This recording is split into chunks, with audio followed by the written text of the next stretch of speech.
Hello students, welcome to channel E online study time. बच्चों, आपका स्वागत है इस चैनल में। जो हमारा आज का टॉपिक है वो सेम जो हमने पिछली वीडियो पर डाली है उसी का पार्ट सेकंड है, जो business commercial and knowledge CA foundation course का chapter number 6 common business terminologies के ऊपर है। ठीक है ना, तो हम उसको करते हैं।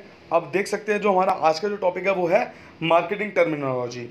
तो इसका जो पहला पॉइंट है वो है एडवर्टीजमेंट कैंपेन। देखिए, आप सबको पता है कि एडवर्टीजमेंट का मतलब क्या होता है।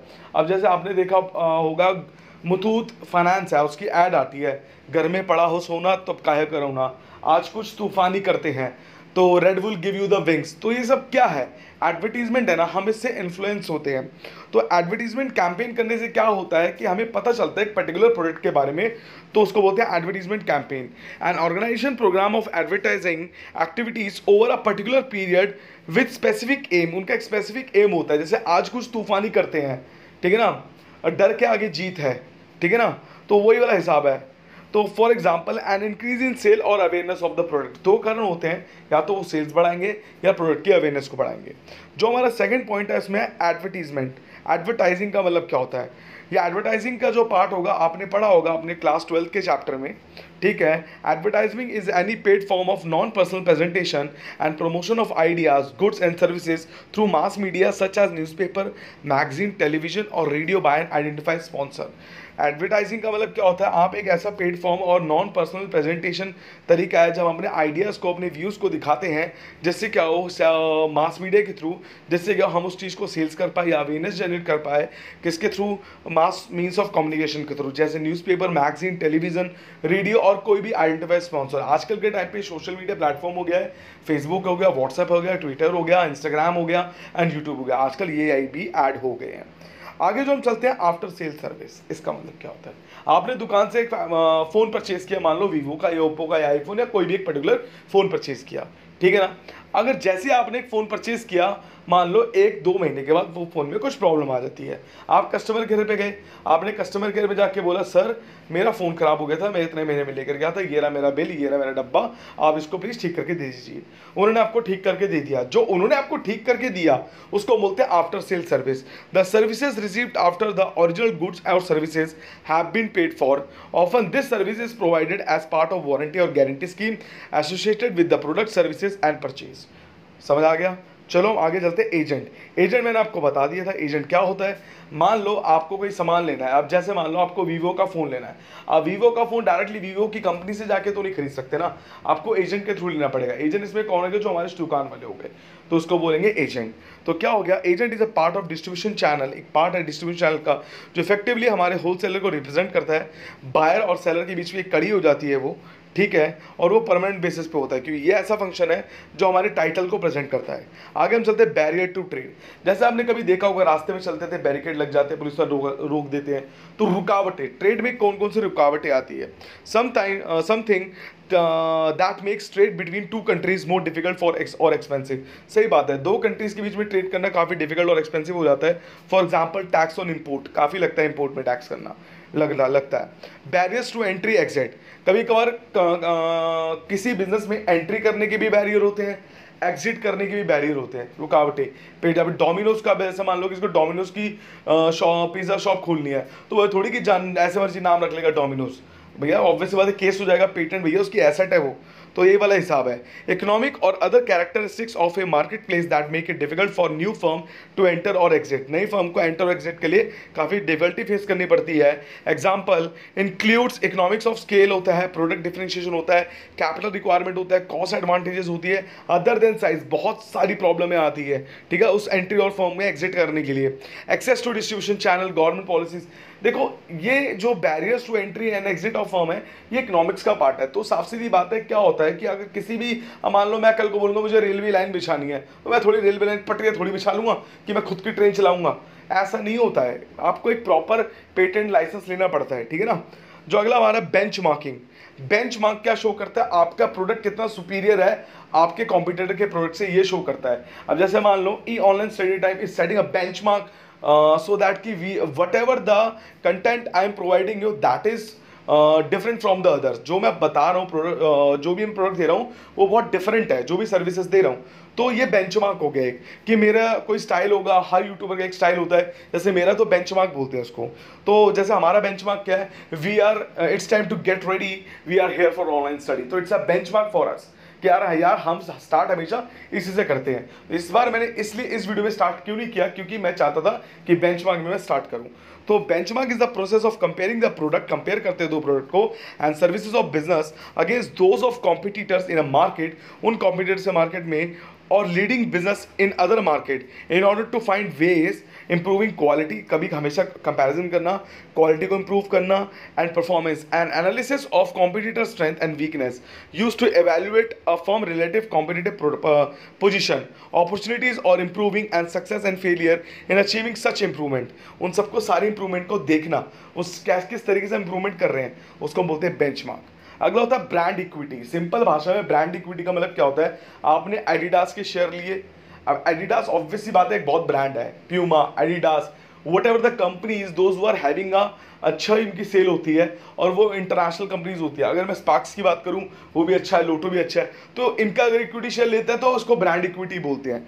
जैसे brand equity refers to the value of a brand, brand equity is based on the extent to which the brand has high brand loyalty, जिसकी लॉयल्टी ज़्यादा है, अवेयरनेस, हर बच्चे के मुंह पे नाम है, क्वालिटी अच्छी है, स्ट्रॉन्ग अच्छा है, रिलेशनशिप अच्छे हैं, पेटेंट्स अच्छे हैं, ट्रेडमार्क्स भी अच्छे हैं, चैनल रिलेशनशिप अच्छे हैं लोगों के, तो उसको ब्रांड इक्विटी बोलते हैं। अगला है brand loyalty.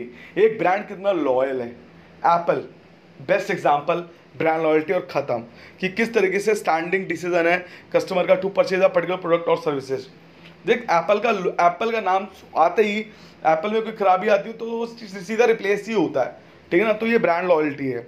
Brand recognition, customer awareness that a brand exist is an alternate to purchase, कि मान लो कभी कभार, अब देखो मैं एप्पल का एग्जांपल ही लूंगा, अब ऑल्टरनेट को तो होना चाहिए ना, कि ब्रांड एग्जिस्ट नहीं कर रहा, एक कस्टमर अवेयरनेस है that a brand exist and is an alternate to purchase. देखो कभी कभार क्या होता है कि वीवो नहीं हुआ तो हमने ओप्पो ले लिया, इसका एग्जांपल ले सकते हैं। तो है तो एक जैसी ना, ब्रांड अवेयरनेस होनी चाहिए आपके माइंड में कि अगर एक ब्रांड एग्जिस्ट नहीं करता दूसरा खरीद सकते हैं।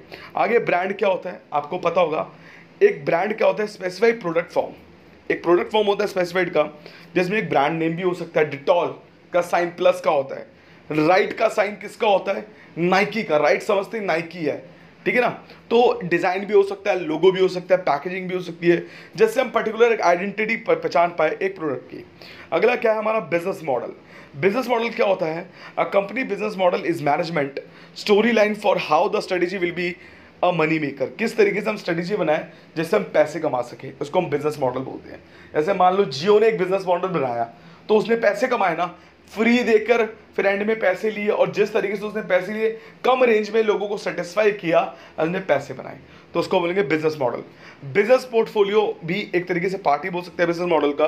पर बिजनेस पोर्टफोलियो में क्या होता है, डिपेंड करता है कि पोर्टफोलियो रिस्क अवर्स का है, पोर्टफोलियो रिस्क लवर्स का है, पोर्टफोलियो रिस्क न्यूट्रल का, ये डिपेंड करता है। The business portfolio is the collection of business and product that make up business, जिससे हमारे बिजनेसेस बनते हैं, ठीक है ना। B2B आपको पता है, बिजनेस टू बिजनेस, जब एक बिजनेस दूसरे बिजनेस से डील करता है उसको B2B बोलते हैं। कैश बाइंग बिहेवियर क्या होता है, बाइंग बिहेवियर क्या होता है, जब मान लो buying behaviour concern the process that buyer go through when deciding what to purchase और not to purchase. Buying behaviour can be influenced by the variety of external factor and motivation including market activity. सही बात है, मैं मान लो दुकान में गया, मेरे को 100 वैरायटी दिखाई, 100 में से मैंने 2 चूज़ करी। मैंने क्यों चूज़ करी, वो जो करंट फैशन चल रहा है उसके हिसाब से सामान हुआ, तो उसको बोलेंगे बाइंग बिहेवियर। कैश डिस्काउंट पता है, ये बताने की मुझे जरूरत नहीं है कैश डिस्काउंट का मतलब क्या होता है, या कैश डिस्काउंट एक ही चीज़ के लिए होता है, सेल को एनकरेज करने के लिए। कॉम्पिटिटिव एडवांटेजेस क्या होता है, advantage that firm have it's over competitors. मान लो कभी कभार क्या होता है कि आपको पता है ए कंपनी और बी कंपनी इतनी अच्छी नहीं है, ऑब्वियस सी बात है, उस पर्टिकुलर दोनों ए बी दोनों सेम प्रोडक्ट बेच रहे हैं, पर बी कंपनी इतनी अच्छी नहीं है, तो एक और थोड़ा एडवांटेजेस है, ठीक है ना। कॉम्पिटिटिव पोजीशन क्या होता है, the position that a firm has और wishes to achieve within its industry as measured against its competition. कि यार की फर्म ने एक उसकी इच्छा थी कि वो इस लड़ाई में वो अपने कॉम्पिटिटर से जीत जाए और उसका एक पोजीशन बना ले, भाई कॉम्पिटिटिव पोजीशन में आ चुका हूँ मैं, क्या मुझे कोई बीट नहीं कर सकता, या तो बीट भी कर सकता है, या तो हम सारे कंपटीशन पोजीशन में हैं, इसके कई सारे हम लोग अजम्पशन लगा सकते हैं, तो उसको हम कॉम्पिटिटिव पोजीशन बोलते हैं। अगला है हमारा कॉन्ग्लोमेरेट डाइवर्सिफिकेशन। जब क्या करती है, एक ब्रांड के नीचे काफ़ी सारी कंपनी मर्ज होकर काम करती है, उसको मतलब है कॉन्ग्लोमेरेट डाइवर्सिफिकेशन। हिंदुस्तान लीवर इसका एग्जांपल है। जैसा आप देख सकते हैं हमारा कौन सा, a strategy of a growing firm by acquiring other firms. एक फर्म ने क्या करा, दूसरे फर्म को एक्वायर कर लिया for investment purpose. Investment purpose के लिए यूजुअली लिटिल और no anticipated synergy with the acquired firm. कभी सोचा नहीं था, बस कर दिया, ठीक है ना, तो इसको बोलते हैं कॉन्ग्लोमेरेट डाइवर्सिफिकेशन। अगला है वो है कंसोर्टियम। कंसोर्टियम क्या होता है, जब क्या होता है, it is a combination of several companies, सारी कंपनीज मिल के क्या करती है, एक पर्टिकुलर पर्पस के लिए काम करती है और उसको एक इमेज बनाते हैं, build something is called consortium. जैसे for example, in order to buy something और बिल्ड समथिंग, या तो कुछ बाय करने के लिए या तो कुछ बिल्ड करने के लिए, ठीक है ना। आगे हम चलते हैं कंज्यूमर मार्केट। देखिए, कंज्यूमर मार्केट ऐसा प्लेस है जहाँ पर क्या होता है, इंडिविजुअल या फैमिली उसके लिए हम लोग सामान लेते हैं, ठीक है ना, for sale and purchase of goods is called a consumer market. Corporate culture क्या होता है, जहाँ पर हम क्या क्या होता है, कंपनीज की values, beliefs, principles, traditions, ways of operation, management of work, हर चीज़ आती है, प्लानिंग से लेकर हर चीज़ आती है, उसको हम बोलते हैं कॉर्पोरेट कल्चर। अगला है क्रॉस सेलिंग। क्रॉस सेलिंग क्या होता है, मान लो सपोज आपने गाड़ी खरीदी, अब गाड़ी के साथ आपको म्यूजिक सिस्टम लेना पड़ेगा, म्यूजिक सिस्टम के साथ आपको क्या करना पड़ेगा, अलार्म लेना पड़ेगा छोटा सा, ठीक है ना। तो मतलब कि कुछ अलग अलग उसके जो क्या बोलते हैं, इंटीरियर डेकोरेशन के लिए सामान लेना पड़ेगा, तो उसको बोलते हैं क्रॉस सेलिंग। हमने एक चीज़ ली, हमें उसकी वजह से दो तीन चीज़ और लेनी पड़ेगी, तो using a customer buying history to select them for relate offers. Customer की हिस्ट्री चेक करो और ऑफर को रिलेट करो उनके साथ। अगला है कस्टमर डिमांड। अच्छा, डिमांड क्या है, consumer willing to purchase a quantity at a particular time place and a given set of price is called demand. भैया मैंने क्या बोला, मुझे घड़ी चाहिए, अब मैं घड़ी का छोले भटूरे की दुकान में थोड़ी घड़ी मांगूंगा कि भैया मुझे घड़ी दे दो, ऑब्वियस सी बात है मैं घड़ी मार्केट में मांगूंगा। तो तीन बात का ध्यान रखना, डिमांड मत करते वक्त एक पर्टिकुलर टाइम प्लेस और एक गिवन सेट ऑफ प्राइस होना चाहिए, उस चीज़ का ध्यान रखना। तो कस्टमर भी डिमांड क्या करेगा, customer demand is want for a specific product support by an ability and willing to pay for it. सही बात है भाई, उसकी इच्छा भी होनी चाहिए, ठीक है ना। कस्टमर लॉयल्टी, कस्टमर की लॉयल्टी भी होनी चाहिए। फीलिंग और attitude that inclined a customer either to return और टू अ कंपनी शॉप और outlet to purchase there again और else to repurchase a particular product service और ब्रांड। सही बात है, मान लो मैंने कल एक दुकान से एक ही दुकान से मैं सामान लेता था, मैं बहुत सेटिस्फाइड हूँ, ठीक है ना, पर मेरे दोस्त ने कहा कि यार ऐसे मतलब ये मेरा दुश्मन है, तू 20 से ले, तो मैं 20 से जाके नहीं लूंगा, मैं ए से लूंगा। अगर मैं 20 से जाके लेता हूँ तो ऑब्वियस बात है मैं कस्टमर लॉयल कस्टमर नहीं, जबकि मैं सेटिस्फाई होने के बाद भी अगर रिपीट नहीं जा रहा उसके पास, ठीक है ना, तो मेरी गलती है इसमें। कस्टमर नीड को समझते हैं, कस्टमर नीड क्या होता है, नीड का मतलब क्या होता है, मान लो रोटी कपड़ा और मकान हमें चाहिए वरना हम मर जाएंगे। अब वांट क्या होता है, भैया मेरे को पिज्जा बर्गर खाना है, वो मेरी वांट है, पिज्जा बर्गर मुझे खाना है वो मेरी वांट है। अब तो वांट में इच्छाएं आ जाती है, नीड में ज़रूरतें आती है। तो नीड क्या है, a need is a basic requirement that individual wishes to satisfy, ठीक है ना। अब कस्टमर सेटिस्फैक्शन क्या होता है, द प्रोविजन ऑफ गुड और services which fulfil the customer expectation in terms of quality and services in relation to price paid. अब जैसे मान लो मैंने वीडियो बनाई आपके लिए, अब मान लो आप वीडियो को देखकर आपको कुछ 70% समझ आया तो भी चलो ठीक है, आप सेटिस्फाई हो। आपको कुछ समझ ही नहीं आया तो मतलब मैं बेकार हो, आप सेटिस्फाई नहीं हो इस कंजम्पशन से, आपने जो मेरे लिए नेट यूज़ करा, कुछ जीबी बर्बाद करे, अगर आप उसको कुछ समझ ही नहीं आया तो आप सेटिस्फाई नहीं हो, ठीक है ना। आगे कस्टमर वांट, मैंने बता दिया वांट क्या होता है, जब हम किसी चीज़ से सेटिस्फाई होते हैं और हमारी इच्छा होती है बर्गर पिज्ज़ा, उसको बोलेंगे कस्टमर वांट। अगला हमारा डिफरेंशिएशन। डिफरेंशिएशन का मतलब क्या होता है, इससे को हम कुछ जैसे मान लो मैंने एक नाइकी के जूते लिए, एक एडिडास के जूते लिए, अब मैंने दोनों स्पोर्ट्स शूज लिए, मैंने दोनों को पहन के भाग के देखा, मुझे ज़्यादा हल्का कौन सा लगा, नाइकी का हल्का लगा एज कंपेरिजन टू एडिडास। तो मैंने डिफरेंशिएट किया, दो एक यूनिक फीचर देखा और डिफरेंशिएट किया, तो मुझे ज़्यादा बढ़िया नाइकी लगा, तो उसको बोलेंगे डिफरेंशिएशन। तो हम पढ़ते हैं, a marketing strategy aimed at ensuring that product and services have a unique element to allow them to stand out for the rest, allow करें बाकी अलग चीज़ों के लिए, ठीक है ना। एक होती है डायरेक्ट मार्केटिंग। अब डायरेक्ट मार्केटिंग का एग्जांपल है हमारा कौन सा, नेटवर्क मार्केटिंग। ये डायरेक्ट मार्केटिंग होता है, भाई सीधा मान लो कस्टमर से मैन्युफैक्चर से और बेच दो और आप खुद कमाओ, जिसको बोलते हैं डायरेक्ट मार्केटिंग इंडस्ट्री। तो चलते हैं, मैंने businesses and non profit organization market their product services और causes directly to customer based on customer interest. Example include catalogues and postal mailing, telemarketing, text messages, emails, ads on mobile device and internet advertisement, इसके through होता है direct marketing. तो हम ये बोल सकते हैं डायरेक्ट मार्केटिंग कहते हैं ना, नेटवर्क मार्केटिंग नहीं करना, बंदे नहीं जोड़ना। हम आज से नहीं बंदे जोड़ रहे हैं, हम जिंदगी भर से बंदे जोड़ रहे हैं, बस हमें पता नहीं है इसका क्या मतलब आया कहाँ से है, बस ये, ठीक है ना। तो डिस्ट्रीब्यूशन चैनल क्या होता है?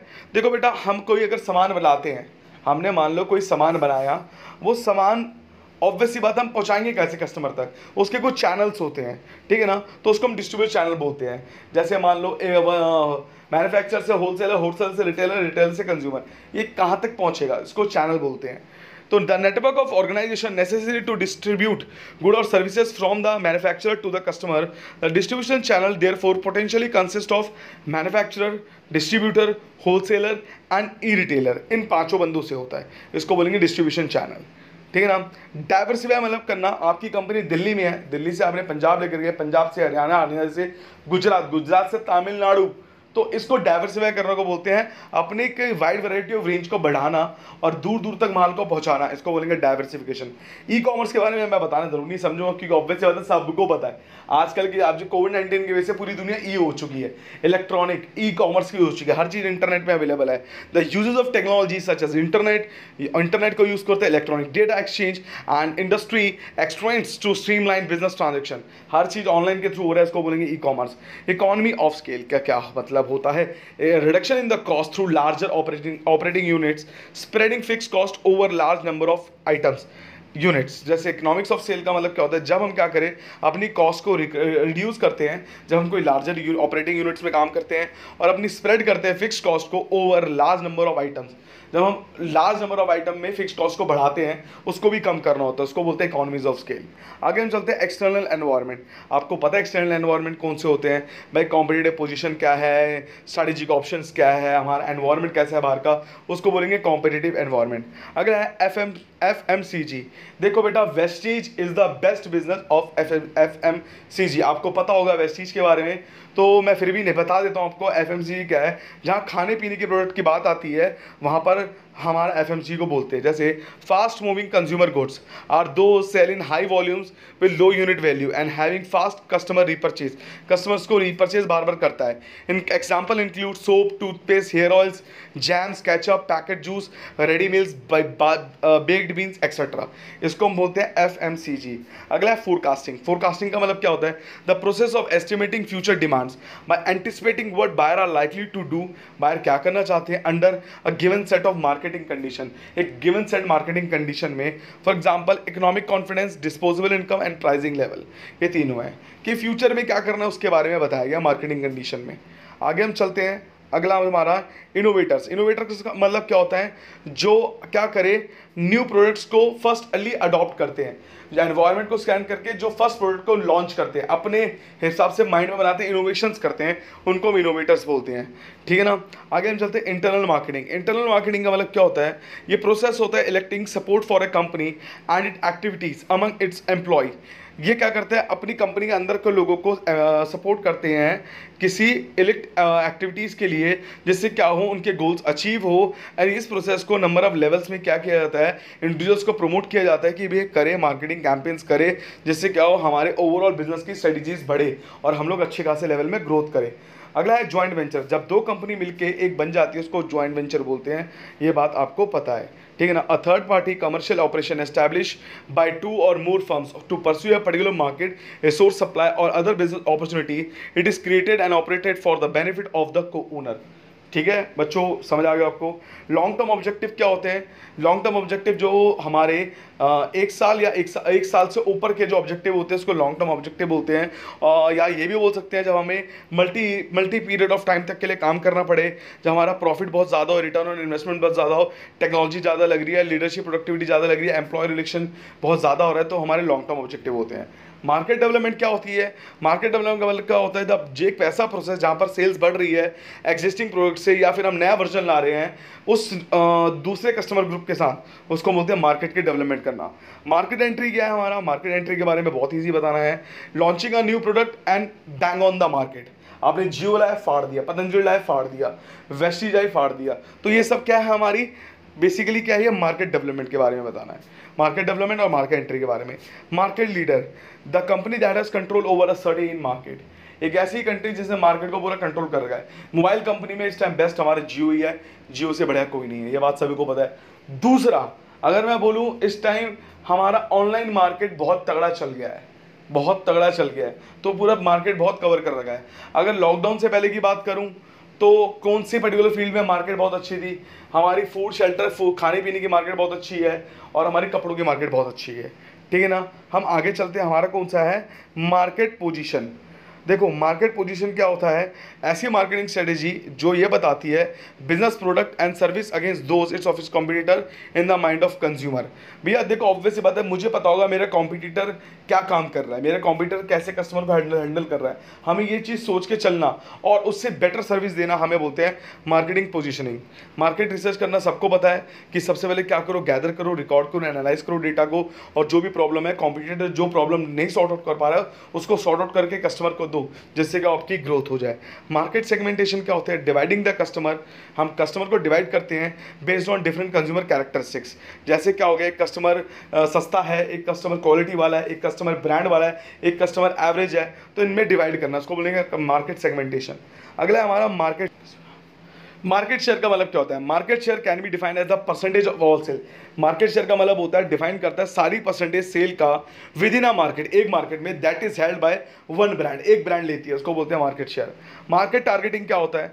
जब हम क्या करते हैं, एक ऐसा प्रोसेस है जहां पर हम क्या होता है, हर मार्केट को, सेगमेंट को सिलेक्ट करते हैं और देखते हैं कौन सा अट्रैक्टिव सेगमेंट है मार्केट का, उसको सिलेक्ट करना, उसको मार्केट टारगेटिंग बोलते हैं। मार्केटिंग आपको पता है इट इज एक ऐसा साइंस, और मार्केटिंग के बारे में जितना मैं डेफिनेशन दूँ कम है, बस इतनी बात बताऊंगा कि मार्केटिंग एक ऐसा साइंस और आर्ट, एक ऐसे क्रिएटिंग इनोवेशंस, डिलीवरिंग है कि कस्टमर के नीड्स को सेटिस्फाई करना, वांट्स को पूरा करना और उनकी डिमांड्स को पूरा करना बेस्ट से बेस्ट पॉसिबल मैनर में। जो भी वो चीज़ ले, हमें कस्टमर की वेल्थ को देखना है, ना कि अपनी सेल्स को देखना है, because customer are the kingpin of the market.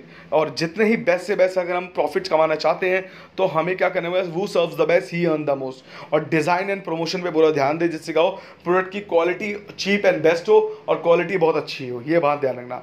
Marketing mix आपको पता है 4 टाइप के होते हैं, price, product, place and promotion, ये बात सबको पता है। मार्केटिंग मिक्स के बारे में 4 P's होते हैं हमारे, ठीक है। मार्केटिंग प्लान क्या होते हैं? एक ऐसी डिटेल स्टेटमेंट जहां पर हम क्या सोचते हैं, कैसे हम अपने ऑब्जेक्टिव को अचीव करें, और हम मार्केटिंग को ऑडिट भी करते हैं रेगुलर बेसिस में, जिससे हम अपने प्रॉफिट्स को कमा पा रहे कि नहीं कमा पा रहे। मास मार्केटिंग क्या होती है? जब हम देखते हैं कि customer receive the same message from businesses and non profit organisation through mass media such as broadcast, television, radio and newspaper regardless of consumer interest. भाई हमें ये बताना कि कस्टमर को किस में इंटरेस्ट है, तो उसको हम बोलते हैं मास मार्केटिंग, कि एक ही सेम नंबर के मैसेजेस कस्टमर भेज रहा है इस इन चैनल्स के थ्रू, यूट्यूब के थ्रू हो गया, या फिर जो मैंने नाम बताया ब्रॉडकास्ट, टेलीविजन के थ्रू, इसको बोलते हैं मास मार्केटिंग। अगला होता है मर्जर। मर्जर का मतलब क्या होता है? जब 2 और कंपनी मिलकर एक्सपैंड करती है अपने बिजनेस को, 2-3 कंपनी मिलकर अपने बिजनेस को एक्सपैंड करती है, उसको मर्जर बोला जाता है। मिशन क्या होता है? एक ऐसा यूनिक प्रोसेस क्या होता है जहां पर हम देखते हैं, आइडेंटिफाई करते हैं हमारे स्कोप ऑफ ऑपरेशन को, जिसमें क्या होता है कि market, customer, product, distribution, technology etcetera, इन सब वैल्यूज को रिफ्लेक्ट करके मार्केटिंग स्ट्रेटेजीज बनाती है, जैसे हमने गोल्स को अचीव करके, जिसे बोलते हैं मिशन। ये सारे नेटवर्क मार्केटिंग कंपनीज करती है।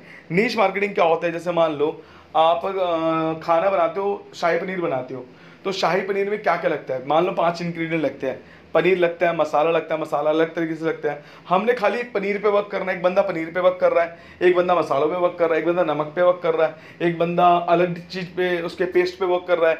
तो अलग अलग सेगमेंट पे जो वर्क करने को बोलते हैं नीश मार्केटिंग, ठीक है ना। या एक और एग्जांपल दूं, मान लो कि कॉमर्स में 5 सब्जेक्ट है, अब 5 के अलग अलग टीचर है, तो 5 के अलग अलग नीश हो गए, मतलब हमें छोटी छोटी नीश पे काम करना, उसको बोलते हैं नीश मार्केटिंग। जिससे क्या होता है, ये नीश मार्केटिंग आजकल बहुत ज़्यादा चल गया है। पहले क्या होता था, लोग एक पर्टिकुलर कॉमर्स के अंदर एक ही टीचर 500 पढ़ाता था तो बच्चे सेटिस्फाई हो जाते थे, बट नहीं, आज एक टीचर को एक बच्चे को अलग अलग टीचर से पढ़ना है, क्योंकि भैया यही नीश मार्केटिंग कहलाती है। अपॉर्चुनिटीज़ का मतलब क्या पता है? सभी को पता होता है, अपॉर्चुनिटीज़ को ग्रैब करनी चाहिए। जो भी हमें कस्टमर को अगर कोई धोखाधड़ी करता है, तो दूसरा, जैसे मान लो ए दुकानदार है, ए ने क्या करा, धोखा दिया कस्टमर को, तो बी क्या करेगा, उस कस्टमर को सेटिस्फाई करने की कोशिश करेगा जिसको ए ने धोखा दिया था। यही अपॉर्चुनिटी होती है, ध्यान रखना। ये एक्सटर्नल एनवायरनमेंट देता है कि कभी कभार अपॉर्चुनिटी अच्छी भी होती है, कभी कभार फ्री भी, बेकार भी होती है। जिस यूट्यूबर ने 2016 में ग्रो कर लिया था, उसके लिए बहुत बढ़िया है, क्योंकि जियो तब आया था, लोग बहुत इंटरनेट कंजम्पशन पहले नहीं करते थे, जितना कितना आज करते हैं। आगे हम चलते हैं पर्सनल सेलिंग, घर घर जाके पर्सनल चीज़ों को बेचना, घर घर डोर स्टेप देना कि बहन जी सामान ले लो, ऐसा चीज़ें करना, उसको बोलते हैं पर्सनल सेलिंग। आगे हम चलते हैं pre emptive pricing. Pre emptive pricing क्या होता है? ये ऐसी स्ट्रेटेजी होती है जहाँ पर हम प्राइस को लो सेट करते हैं जिससे क्या हो सके, कोई दूसरा बंदा एंटर नहीं कर सके मार्केट में। जैसे 2 रुपये वाला पेन। प्राइस डिस्क्रिमिनेशन, हम सेम सर्विसेज दे रहे हैं और अलग अलग लोगों से अलग पैसे चार्ज कर रहे हैं। जैसे मान लो रेलवे की बात करें, अभी यहाँ से लोगों को मान लो पंजाब जाना है, एक एसी का डब्बा, एक नॉन एसी का डब्बा, एक स्लीपर का डब्बा। एसी वाले के 1500 रुपये, नॉन एसी वाले के 1200 रुपये, स्लीपर वाले के 700 रुपये और जो जनरल बॉगी उसके 300 रुपये। डेस्टिनेशन एक ही है पर सर्विसेज अलग अलग है। वैसे एग्जाम्पल ले लो, अगर हम आपको कोचिंग सेंटर में पढ़ाते हैं तो हम फीस लेते हैं 1000 रुपये, होम ट्यूशन में पढ़ाएंगे 500 रुपये घंटा, तो सर्विसेज के पैसे होते हैं अलग अलग, ठीक है ना। तो इसको प्राइस डिस्क्रिमिनेशन बोलते हैं।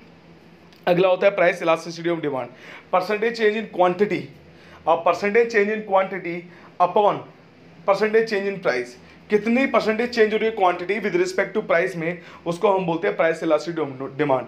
95% ऑफ द इकोनॉमिक्स टीचर को ये थोड़ी डिफिकल्टीज होती है कि वो प्राइस इलास्टिसिटी डिमांड को समझा ना पाए। मैं आपको एक एग्जांपल देता हूँ। जैसे मान लो आप सदर बाजार गए, सदर बाजार में आपने एक दुकान से पूछा, भैया मैं 100 रुपये दूंगा, आप मुझे एक नाड़ा कितने का देंगे? उसने बोला भाई मैं अगर तू 10,000 पीस लेगा तो मैं तेरे को एक नाड़ा दूंगा 1 रुपये 2 पैसे का, ठीक है। अब हम उसी दुकान में एक और दुकान में आगे गए तो मैंने कहा भैया मैं 10,000 पीस लूँगा, कितने का नाड़ा दोगे? कह रहा मैं 1 रुपये 4 पैसे का दूंगा।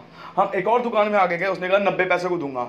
अब देखो पहले अगर मैं 90 पैसे वाले से लूँ तो उसमें क्या हो रहा है, मुझे क्वांटिटी ज़्यादा मिल रही है, मुझे प्राइस कम देना पड़ रहा है, ठीक है। अगर मैं 1 रुपये 4 पैसे वाले से लूँ, ठीक है ना, तो मुझे क्या हो रहा है, मुझे क्वांटिटी कम मिल रही है, पैसे ज़्यादा देने पड़ रहे हैं। इन चेंजेस को बोलते हैं प्राइस इलास्टिसिटी ऑफ डिमांड। समझ के? चेंजेस को देखा करो हमेशा। आगे हम चलते हैं हमारा price sensitivity. Price sensitivity is the effect of A change in the price will have on customer.